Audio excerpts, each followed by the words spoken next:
Terkait beberapa hari yang lalu kita mungkin semua melihat atau membaca yang mana ulama kita atau MPU kita, MPU Aceh mengharamkan, mungkin bahasanya mungkin saya kurang tahu persisnya, akan tapi yang kami pahami seperti itu. Tapi ada seorang ustadz membantah bahwasanya beliau tidak sependapat katanya. Jadi yang dalam hal ini kami ingin tahu mana yang sebenarnya, apa alasannya ini diharamkan dan apa alasan sehingga ada pihak-pihak lain tidak sepakat diharamkan. Mungkin sekian dan terima kasih. Wassalamualaikum warahmatullahi wabarakatuh. Waalaikumsalam warahmatullahi wabarakatuh. Tentang kitab Mu'tabar yang diharamkan, ini juga menjadi masalah lagi, polemik. Kenapa? Sebenarnya prinsip dasar dari ilmu, semua ilmu boleh dipelajari. Semua ilmu boleh dipelajari kecuali ilmu sihir. Semua ilmu boleh dipelajari. Cuma ada masalah dengan kultur dan budaya masyarakat. Di masyarakat kita dengan budaya pemahaman agama yang sangat rendah, maka setiap apapun yang dibaca akan dipraktekkan. Padahal tidak semua yang diketahui harus dilakukan. Dan kemudian kita agak sedikit malas untuk membuat perbandingan ataupun komparasi. Jadi apapun yang diterima dianggap sebagai sebuah kebenaran. Maka timbullah pembatasan dari para ulama. Haram ini bukan haram hukum syariat. Ini haram versi negara. Itu sama seperti Pak Kecik buat pengumuman.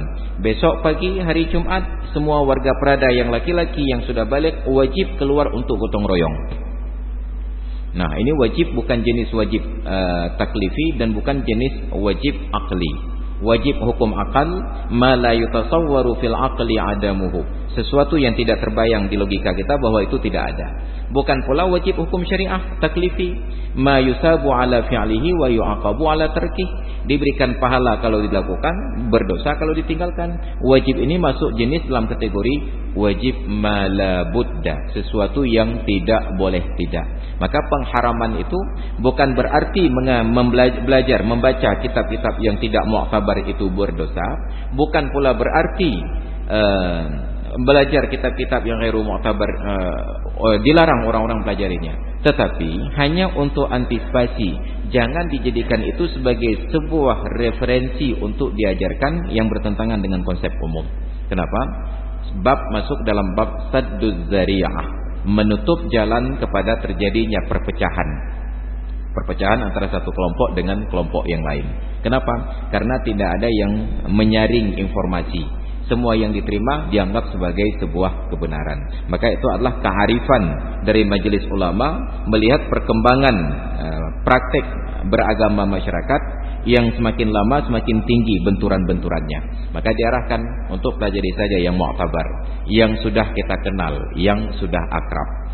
Itu sama seperti pertanyaan. Kira-kira kalau besok saya jadi orang kaya, lalu saya diskusi dengan kawan-kawan, saya mau beli mobil baru nih. Kira-kira mobil apa saya beli? Honda kah, Toyota kah, ataukah Ford? Apa sarannya? Baik ni belau motor Ford. Hanya menyepu belau tengok gaduh bank katanya. Baik belau itu bukan saran karena itu haram. Masalahnya kalau itu yang Anda beli, apabila rusak, bengkel resminya jarang, underdealnya mahal. Kalau dijual, harga jual kembali jatuh. Nah, beli saja Honda, beli saja Daihatsu, beli saja Toyota. Bukan rata saja nak bengkel aja. Ini cokong relah, ini jadi begat. Maka ketika diarahkan kepada kitab mu'tabar, apa tujuannya? Apabila ada pemahaman-pemahaman yang tidak jelas bagi kita, ada banyak tempat untuk mengkaji kembali, untuk belajar kembali. Maka itu tujuan dari guru-guru kita di MPU untuk membuat hal demikian. Sedangkan perbedaan dari sebagian guru kita ini sebenarnya itu hanya kesalahpahaman pada satu contoh kitab yang disebutkan namanya, yaitu kitab Kashful Asrar. Beliau menduga bahwa yang dilarang oleh majelis ulama itu adalah kitab yang ditulis oleh Abuya Mudawali Al-Khalidi, yaitu Tanwirul Anwar li Idharil Khalal ma fi Kashfil Asrar. Menurut Abuya Mudawali, kitab Kashful Asrar itu memang bermasalah. Maka beliau tulis rekomendasi lagi yang disebut dengan Tanwirul Anwar. Maka ditambah keterangannya li'idharil khalal, untuk memperlihatkan cacat-cacat yang terdapat dalam kitab Tanwirul Anwar. Yang dilarang bukan Tanwirul Anwarnya, tetapi Kashful Asrarnya. Sedangkan Tanwirul Anwar itu ibarat kita membeli sesuatu yang busuk sudah diperbaiki. Maka ada kekeliruan sedikit pemahaman sehingga terjadilah diskusi agak sedikit hangat di media sosial. Dan saya tidak ingin menanggapi dalam media sosial karena di media sosial itu banyak hantu. Ada yang bicara tapi tidak jelas siapa orangnya. Kita jelas. Jadi menghadapi orang yang tidak jelas itu luar biasa repotnya. Makanya kenapa kita takut hantu? Karena nggak jelas di mana posisinya. Andai kata hantu itu gentleman, berani mengajak berkelahi berhadap-hadapan, sungguh kita berani lawan hantu.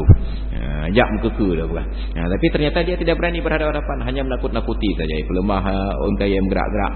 Itulah dunia media sosial. Maka berdebat di media sosial itu sama dengan berperang melawan hantu. Kita tidak akan pernah menang. Habis energi terkuras.